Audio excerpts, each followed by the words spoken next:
설교 제목 같이 읽어보겠습니다. 약속을 이루시는 하나님. 오늘 말씀은 우리 지난 시간에 이어서 약속에 대한 말씀입니다. 여러분, 약속하면 생각나는 게 있죠.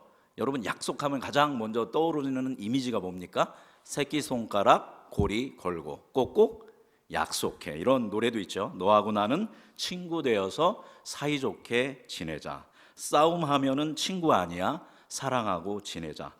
맛있는 것을 나눠 먹으며 서로 돕고 지내자. 새끼손가락 고리 걸고 꼭꼭 약속해. 굉장히 복음적입니다. 특별히 제 마음에 와닿는 것은 맛있는 거는 어떻게 한다? 나눠 먹어야 한다. 그래서 서로 돕고 지내자. 이게 친구고 이게 한 가족이고 우리 이렇게 살 수 있도록 우리 새끼손가락 고리 걸고 어떻게 하자? 꼭꼭 약속하자. 이렇게 이야기합니다. 일본에도 비슷한 노래가 있더라고요. 제가 일본어를 못해서 혹시 일본어 잘 하시는 분들은 조롱하지 마시고요. 제가 일본어를 잘 못하더라도 이해해 주시기 바랍니다. 일본에 있는 이 비슷한 노래가 뭐냐면 유비키리 겐만 우소 스이타라 하리 센본 노마스 유비키타 이런 노래가 있습니다. 어린아이들이 아기 때부터 부르는 노래예요. 근데 이 노랫말 가사가 뭐냐면 만약에 약속을 안 지키면 내가 너를 몇 대 때리겠다. 10,000대를 때리겠다. 그리고 약속을 안 지키면 1000개의 바늘을 삼키겠다. 이런 노래입니다. 굉장히 일본하고는 우리하고 정서는 다릅니다. 친구 되려면 새끼손가락 걸고 꼭꼭 약속해. 이 사람도 새끼손가락 걸고 약속하는 건데 이거 안 지키면 몇 대 때린다. 10,000대 때린다. 이거 안 하면 바늘 몇 개 삼켜야 한다. 1000개 삼켜야 한다. 이렇게 이야기하는 겁니다. 이 새끼손가락 거는 게 어디서 왔나 해보니까 동양, 서양, 동서고금을 막론하고 다 약속을 할 때는 새끼손가락을 겁니다. 서양의 경우에는 이 새끼손가락이 심장에서 가장 가깝고 여기에 뭔가 영혼이 깃들어 있다라고 그런 생각들을 한대요. 그래서 새끼손가락을 걸고 약속했고, 이제 이 동양 쪽에서는 일본이 좀 이런 부분에 있어서 앞서가는데, 일본의 그 유녀들이 그죠, 이제 우리나라 말로 하면 기생들이죠. 어떤 남자와 사랑에 빠지는데 남자한테 내가 막 사랑한다라고 하면 남자 그걸 믿어요, 안 믿어요?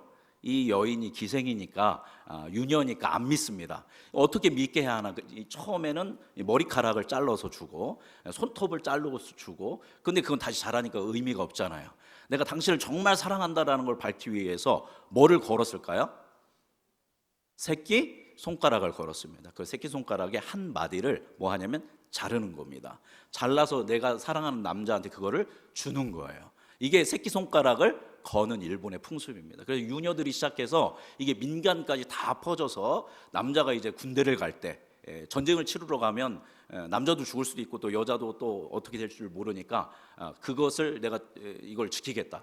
그래서 그것을 새끼손가락을 자르는 그런 부분도 있었다고 합니다.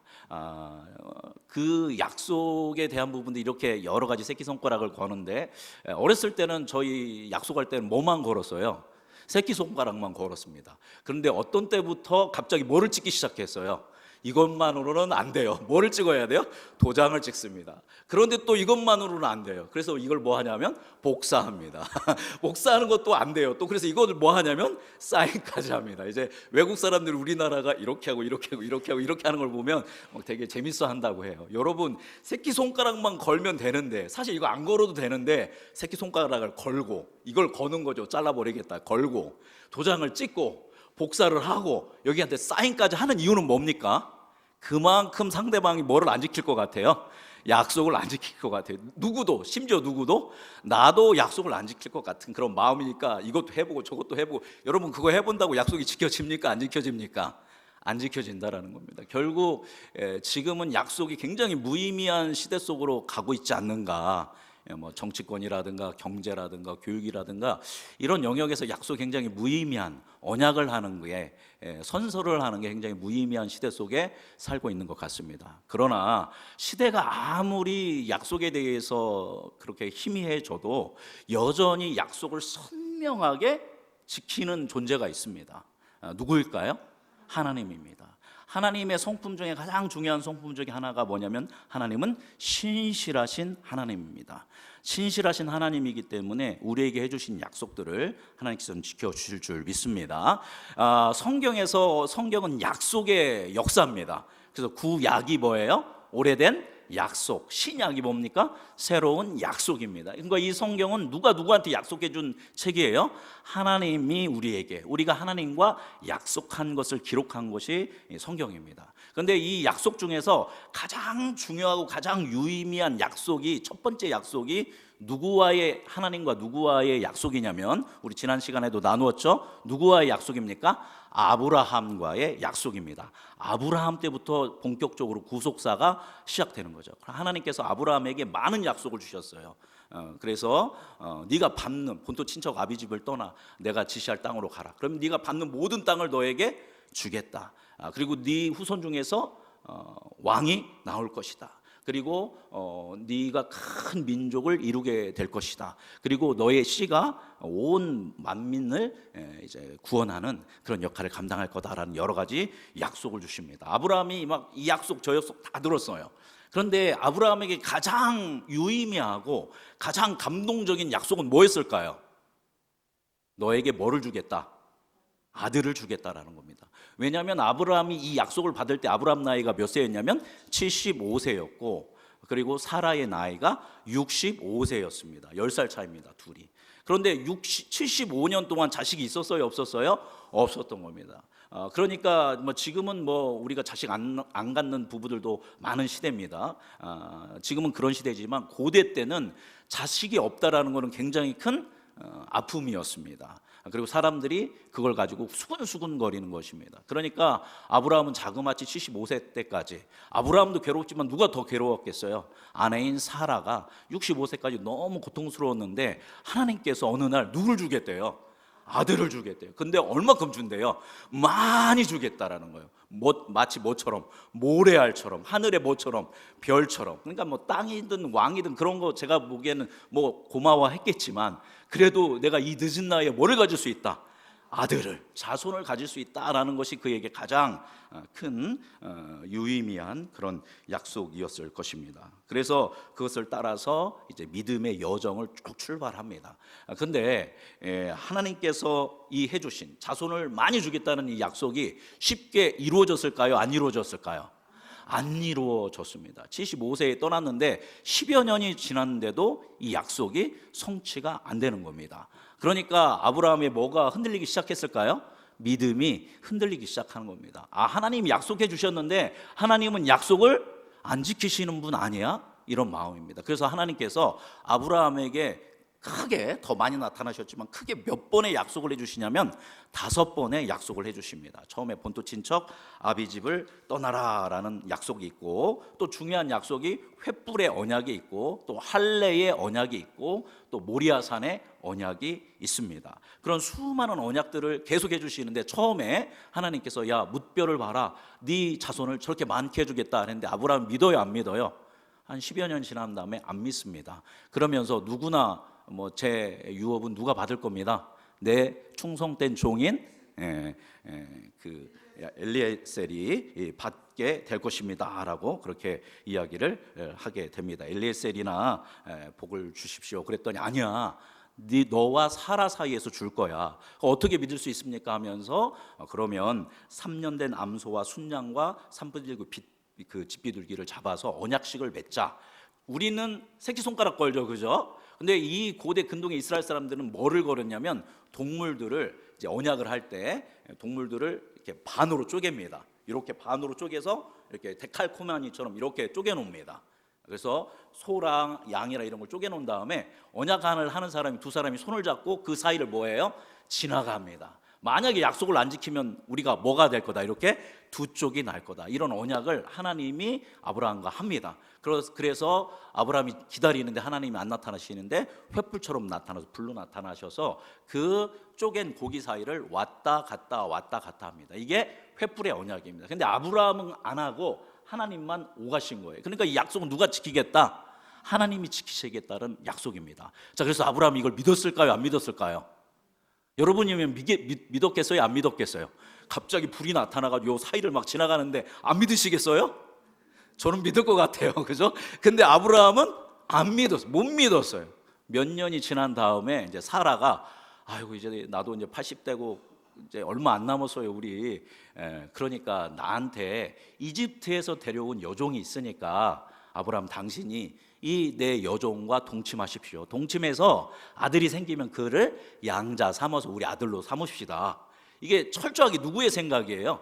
인간의 생각입니다. 하나님은 주신다고 횃불 언약까지 했는데 아브라함이 무슨 소리요 여보, 우리가 믿음으로 기다립시다 이렇게 해야 하는데 아브라함이 그거 좋은 생각인데요 해가지고 동침을 하게 됩니다. 그래서 태어난 게 누구예요? 이스마엘이 태어나게 됩니다. 이스마엘이 태어났을 때 아브라함 나이가 86세였습니다. 그 다음에 86세부터 이제 아브라함이 99세 될 때까지 하나님이 아브라함한테 나타나시지를 않습니다.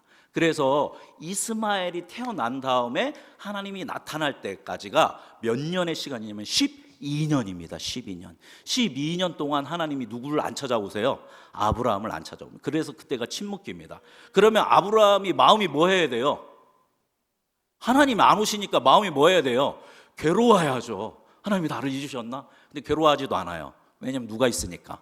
이스마엘이 있으니까. 막 이스마엘을 보면서 이제 이 사람이 86세의 아들을 얻었으니까 우리 손주만 봐도 너무 좋은데 86세의 손주 같은 아들을 얻었으니까 막 너무 좋은 거예요. 누가 안 오셔도, 하나님이 안 오셔도 막 이런 것처럼 그의 믿음이 어떻게 보면 또 흔들리는 그런 상황이었습니다. 근데 99세 때 하나님이 오십니다. 그래서 아브라함한테 야 너에게 아들을 줄 거야. 그랬더니 아이고 이스마엘이나 복 주십시오. 그랬더니 아니야, 내가 너에게 약속한 건 누구와 누구 사이에서, 너와 사레 사이에서 나는 것이 너의 자손이야. 그러니까 아브라함이 그 얘기를 듣고 뭐 했을까요?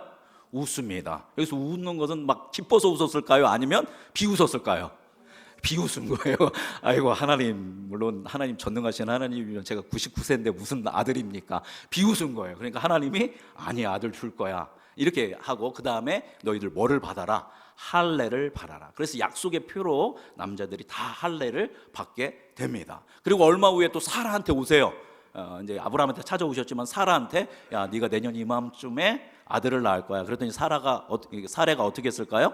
웃었습니다. 그래서 아브람을 99세의 아브라함으로 이름을 바꾸고 사레를 사라로 이 이름을 바꿉니다. 그런데 사라도 웃습니다. 기뻐서 웃었을까요? 야 내가 이제 89세 드디어 90세의 아들을 낳는구나. 좋아서 웃었을까요? 아니면 비웃었을까요? 사라도 비웃었습니다. 그죠? 부창부수라고. 그래서 남편도 웃고 아내도 웃고 하나님을 비웃었단 말입니다. 그런데도 하나님은 아니야, 줄 거야. 나는 전능한 하나님이야. 못하는 게 없는 하나님이야. 이렇게 약속을 해주셨습니다. 그리고 1년 후에 진짜 누가 태어났어요? 아들이 태어났습니다. 그래서 그 아들 이름을 뭐라고 했어요? 이삭이라고 했습니다. 하나님 이삭이라고 하라고 했죠. 이삭의 뜻이 뭐예요? 웃음입니다. 웃음. 너희들 나 비웃었지? 그러나 그 비웃음이 뭐의 웃음이 되도록, 기쁨의 웃음이 되도록, 믿음의 웃음이 되도록 이삭을 태어났고, 그래서 그 이삭을 이제 받게 됩니다. 그래서 이삭이 자손을 받기까지 몇 년이 걸린 거예요? 약속이 25년이 걸린 겁니다. 그죠? 분명하게 하나님은, 전능하신 하나님은 이와 같이 약속하신 것을 이루시는 분인 줄 믿습니다. 자, 그런데 아브라함이 이게 끝난 게 아니에요. 아브라함이 이 이삭을 바치라고 하죠. 그래서 이삭을 바치려고 할 때 하나님께서 야 내가 네 믿음을 봤다. 여호와 이레 하나님께서 양을 준비합니다. 그러면서 마지막 언약이 모리아산에서 했던 언약인데요. 우리 창세기 22장 17절 18절 함께 앞에 화면에 있습니다. 말씀 읽어보도록 하겠습니다. 내가 내게 큰 복을 주고 내 씨가 크게 번성하여 내 씨가 그 대적의 성문을 차지하리라.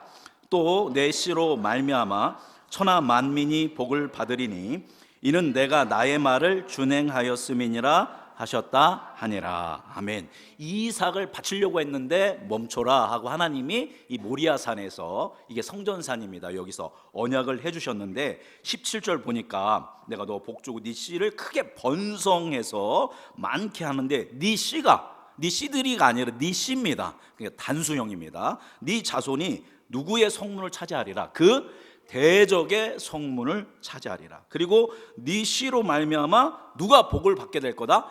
천하 만민이 복을 받게 될 거다. 여기 네 씨는 누굴까요? 이삭일까요?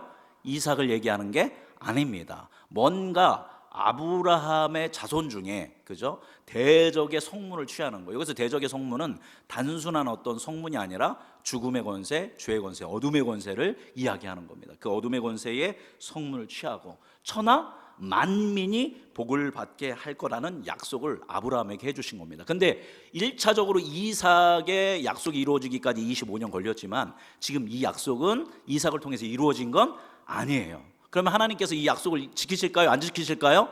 당연히 지키시고 이루시겠죠. 하나님은 신실하신 하나님이니까. 500년 후에 약속하셨던 그 땅을 이스라엘이 가나안 정복 전쟁 여호수아 때 다 정복하게 되고, 또 왕을 줄 거라는 게 또 어느 정도 시간이 지나서 다윗 왕, 솔로몬 왕, 이런 왕들이 또 아브라함의 자손 중에서 쭉 나오게 됩니다. 하나하나 이루어지는데 대적의 성문을 취하는 것에 대해서 만민이 복을 받게 되는 것에 대해서는 아직 예언이 이루어지지를 않았습니다. 자, 그렇다면 그 약속은 언제 이루어졌을까요? 우리 사도행전 13장 23절 말씀 같이 읽어보도록 하겠습니다. 읽어볼까요? 하나님이 약속하신 대로 이 사람의 후손에서 이스라엘을 위하여 구주를 세우셨으니 곧 예수라. 할렐루야. 여기에 이 약속은 누구에게 해준 약속입니까? 이 사람은 아브라함에게 해주신 약속. 아브라함의 후손에서 이스라엘을 위하여 구원자를 세웠으니 그 사람이 바로 누구다? 곧 예수라라고 이야기하고 있습니다. 오늘 본문 말씀 16절 같이 읽어보도록 하겠습니다. 갈라디아서 3장 16절 읽어보겠습니다.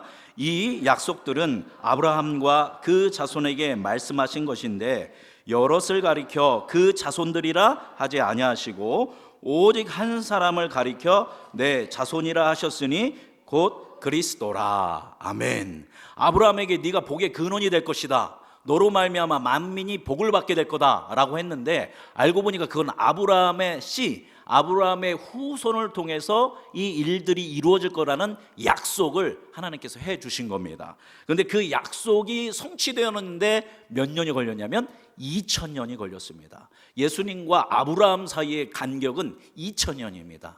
예수님이 지금으로부터 2000년 전 사람이고 아브라함은 지금으로부터 몇 년 전? 4000년 전 사람입니다. 그러니까 예수님이 오시기까지 아브라함이 이 언약을 받고 몇 년이 걸렸다? 2000년이 걸렸다라는 겁니다. 그러니까 하나님의 약속은 많이 걸리면 몇 년이 걸려요? 2000년도 걸리는 약속입니다. 우리한테는 2000년이 엄청 길죠, 그죠? 그러나 하나님께는 하루가 1000년 같고 1000년이 하루 같은 그 시간의 개념을 뛰어넘는 분이 우리 하나님이십니다. 여러분, 지금 여기에 앉아 계신 분들 중에서 우리 아직 10살 안 된 애들도 있고 20대도 있고 30대도 있고 40대, 50대, 60대, 70대, 80대, 90대까지 있습니다. 우리 권사님 계시죠?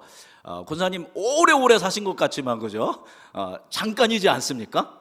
엊그제 태어난 것 같은데, 엊그제 결혼한 것 같은데 벌써 내 나이가 곧 있으면 100세가 된다. 우리도 어떻게 보면 100년이 얼마 같아요? 하루 같은 어떤 그런 개념이 우리도 역시 마찬가지입니다. 하나님께서는 그 2000년의 시간을 통해서 약속을 이루어 주십니다. 바로 누구를 통해서? 예수 그리스도를 통해서 대적의 성문을 취하고 만민이 복을 받는 그 놀라운 약속을 이루어 주셨는 줄 믿습니다. 지금부터 잘 들으셔야 합니다. 금방 끝납니다. 지금부터 우리 주일학교도 잘 들어야 돼요. 자, 그렇다면 여기서 중요한 거는 예수님이 약속대로, 아브라함에게 해주신 약속대로 2000년 후에 예수님이 오셨는데, 예수님을 통하여 죽음과 죄와 어둠의 권세의 대적에 뭐를 취했어요? 성문을 취하셨어요, 예수님이. 그리고 만민에게 뭐를 주셨어요, 예수님이? 복을 주셨다라는 겁니다. 그렇다면 예수님께서는 어떻게 대적의 성문을 취하고 만민에게 복을 주셨을까요? 그게 오늘 본문 말씀 13절 14절입니다. 우리 13절, 우리 주일학교 친구들도 힘차게 같이 13절 읽어보겠습니다. 읽어볼까요?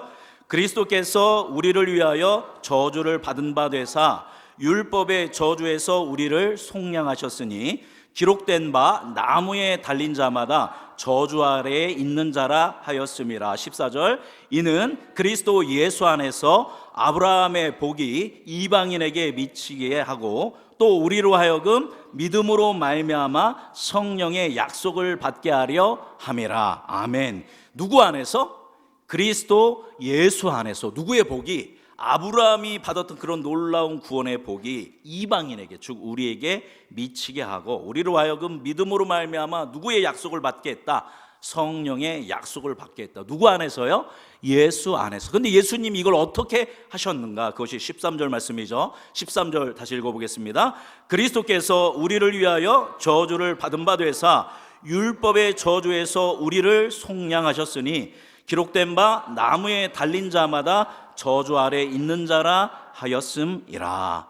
아멘.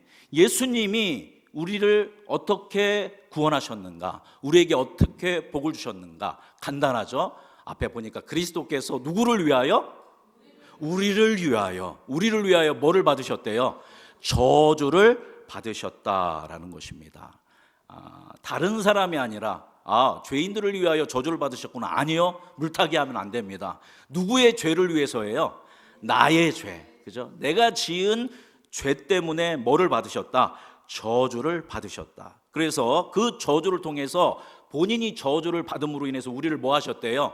속량하셨다라는 겁니다. 우리의 죄를 없게 하셨다. 대속하셨고 기록된 바 나무에 달린 자마다 뭐를 받은 사람이다? 하나님의 저주를 받은 사람이라고 얘기했습니다. 그러니까 나무에 달려서 죽은 사람은 그냥 저주를 받은 게 아니라 누구한테 저주를 받은 거예요? 하나님한테 저주를 받은 겁니다. 그러니까 예수님은 십자가 나무에 달려서 죽으셨는데 예수님은 누구한테 저주를 받은 거예요? 하나님 아버지에게 독생자 예수 그리스도가 뭐를 받으신 거예요? 죄와 죽음과 사망의 저주를 다 받으셔서 나무 십자가에 달려서 죽으셨습니다. 그런데 그 저주는 예수님의 죄와 예수님의 문제 때문이 아니라 누구의 문제 때문에? 나의 문제, 나의 죄, 내가 받아야 할 저주를 누가 대신 받은 거예요? 예수님이 받으셨다라는 겁니다. 여러분, 한 사람이 죄를 지으면, 여러분요, 우리 가정에서 어떤 사람이 큰 죄를 지었다고 한번 본다면 거기에는 어마어마한 고통이 따르게 됩니다. 뭐 살인자가 한 집안에 나온다면 그 살인자는 할 거 없이 그 아버지, 그 어머니, 그 자식들, 그 배우자는 정말 극한의 고통을 당할 수밖에 없습니다. 이게 뭐의 결과냐면 죄의 결과이고, 죄가 가지고 오는 뭐예요? 저주라는 겁니다. 그죠? 예를 든 거죠. 이와 같이 한 사람의 죄가 가지고 오는 것이 그 파괴와 아픔이 어마어마한데, 예수님은 그 일신으로, 그 작은 몸으로 누구의 죄를 감당하신 거예요? 나의 죄. 그러니까 나의 죄, 한 사람의 죄가 아니에요. 지금 우리 한 60명 예배 드리고 있는데 예수님이 십자가에서 몇 명의 죄를 지신 거예요?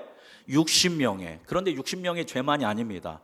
유사일에 지금까지 아담과 하와 이래 지금까지 존재했던 모든 사람들의 죄를 예수님이 감당하셨다는 겁니다. 모든 사람들이 받아야 할 저주를 누가 대신 받은 거예요?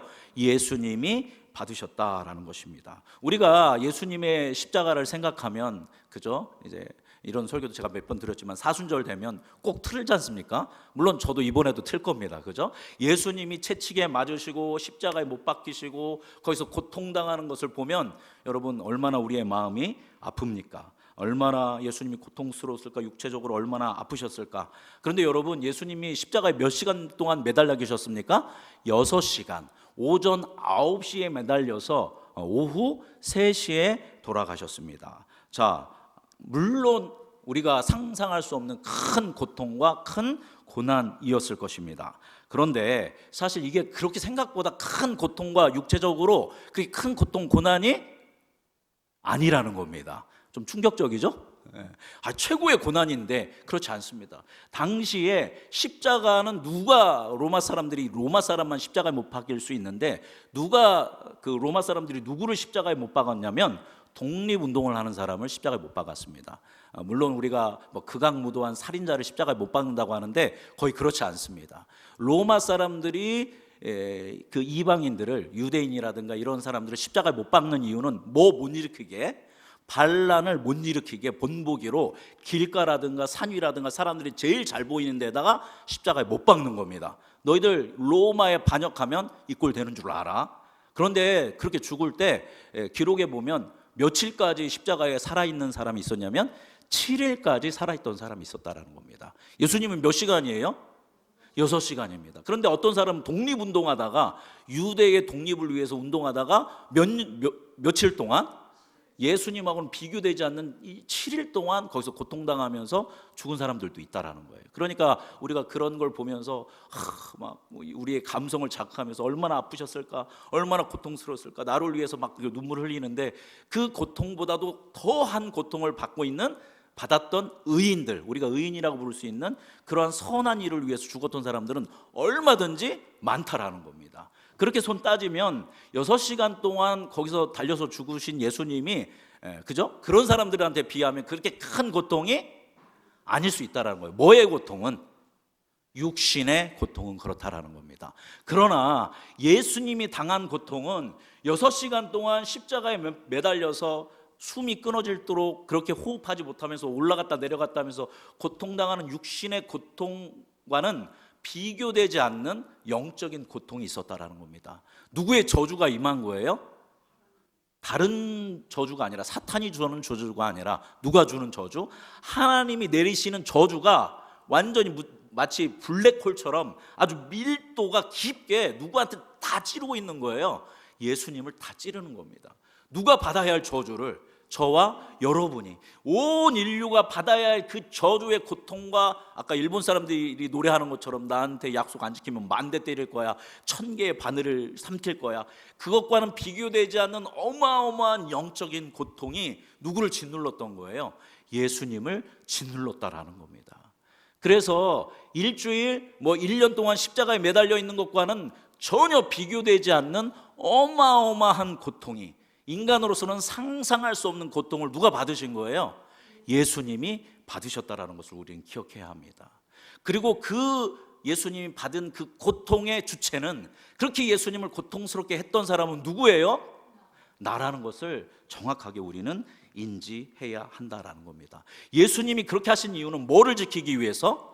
약속을 지키기 위해서. 내가 너희를 고아처럼 버려두지 않겠다, 내가 너희를 구원하겠다. 아브라함으로부터 시작한 구속사, 그래서 신의 산 언약, 그 다음에 다윗의 언약, 수많은 언약을 통해서 내가 한 사람을 보낼 건데 그 사람을 통해서 너의 죄들을 다 구원해 줄 거다라는 그 하나님의 약속을 이루기 위해서, 하나님이 우리를 사랑하신 것을 확증하고 예수님이 우리를 얼마나 사랑하시는지 보여주셔서 우리의 받을 저주가 없어지고 우리가 의로워져서 우리가 구원을 받을 수 있도록 예수님께서 그 모든 고통을 당하셨는 줄 믿습니다. 그래서 더 이상 여러분은 저주받은 존재가 아니에요. 여러분, 어려운 일 생길 수 있어요, 그죠? 감당하기 어려운 일 생길 수 있어요, 그죠? 그러나 그건 절대 뭐가 아니다? 저주가 아니다. 우리에게는 뭐가 다 끊어졌어요? 저주는 다 끊어졌습니다. 어디서 끊어졌어요? 십자가에서 예수 그리스도께서 그 아브라함에게 해주셨던 약속, 대적의 문을 취하고 만민에게 복을 주시겠다는 그 아브라함에게 해주신 약속을, 인류를 향한 약속을 예수님께서 온전히 완전하게 100% 성취해 주셨는 줄 믿습니다. 자, 그래서 우리가 절대 하면 안 되는 말이 있어요. 너무 우리가 고통스럽고 힘들면 하나님 나한테 왜 이러세요? 이러죠, 그죠? 하나님, 제가 무슨 죄를 그렇게 크게 지었다고 저한테 왜 이럽니까? 왜 저는 이렇게 힘듭니까? 왜 이럽니까 저한테? 왜 나한테 이런 고통을 줍니까? 이렇게 말하면 돼요, 안 돼요? 그건 누가 할 얘기예요? 예수님이 할 얘기예요. 예수님이 십자가에서 지금 우리가 지었던 죄 다 어디로 가요? 십자가로 갑니다. 여러분 앉아서 지금 죄 질 수 있습니다. 이후에도 죄를 지을 수 있습니다. 그 죄는 다 누구에게로 가는 겁니까? 예수님의 고통으로 가는 겁니다. 그러면 예수님이 하실 말이에요. 저한테, 제가 죄를 지면 십자가에서 망근아 나한테 왜 이래, 나를 왜 이렇게 힘들게 하니, 이렇게 하시는 것이다 라는 겁니다. 이건 이제 은유적 표현입니다. 그래서 분명하게 우리가 주님이 주신 은혜가 얼마나 큰 것인지를 알고 믿음으로 나아가는 우리가 되기를 주님의 이름으로 축복합니다. 말씀 결론 내리면 하나님은 분명하게 뭐를 이루시는 분이에요? 약속을 이루시는 하나님인 줄 믿습니다. 하나님 뭐를 지키셔요? 약속을 지키십니다. 오늘 아들 준다고 했는데 그 아들 주시는데 몇 년 걸렸어요? 25년 걸렸습니다. 아브라함은 안 믿었지만 5번에 이르러서 또 약속, 또 약속, 또 약속해서 주셨고, 이 땅을 너에게 네가 받는 땅 동서남북을 다 주겠다, 이 약속이 성취되어지는 데는 몇 년이 걸렸냐면 500년이 걸렸습니다. 왕을 주겠다, 더 걸렸습니다. 그리고 내가 후손을 통해서 온 인류를 구원하겠다, 몇 년 걸렸어요? 2000년이 걸렸습니다. 그러나 분명한 것은 하나님은 어떤 하나님이기 때문에, 신실하신 하나님이기 때문에 우리를 향한 약속을 지키시고 이루실 줄 믿습니다. 여러분, 하나님한테 다 약속 받으셨죠? 그럼 저는 뭐를 약속해 주셨지? 여기에 있습니다. 여기 나한테 뭘 약속해 주셨는지 모르는 분들은 뭐 읽으면 돼요? 성경을 읽으십시오. 두려워 말라, 놀라지 말라, 내가 너와 함께함이라, 내가 너를 도와주리라, 참으로 나의 의로운 오른손으로 너를 붙들리라, 네가 어디로 가든지 너와 내가 함께하겠다. 예를 든 겁니다. 그러한 약속, 예수 그리스도를 통해서 우리에게 구원을 해주시겠다는 약속, 여러분 그 약속을 붙들고 그 은혜를 누리고 이제 마지막 날 다시 오셔서 우리 안에 완전한 하나님의 나라를 이루실 주님을 기대하고 소망하며 약속 믿고 굳게 살아가는, 약속 믿고 소망과 희망 가운데 승리하는 삶을 사는 우리 음성중앙교회 모든 성도님들 되시기를 주님의 이름으로 축복합니다. 기도하겠습니다.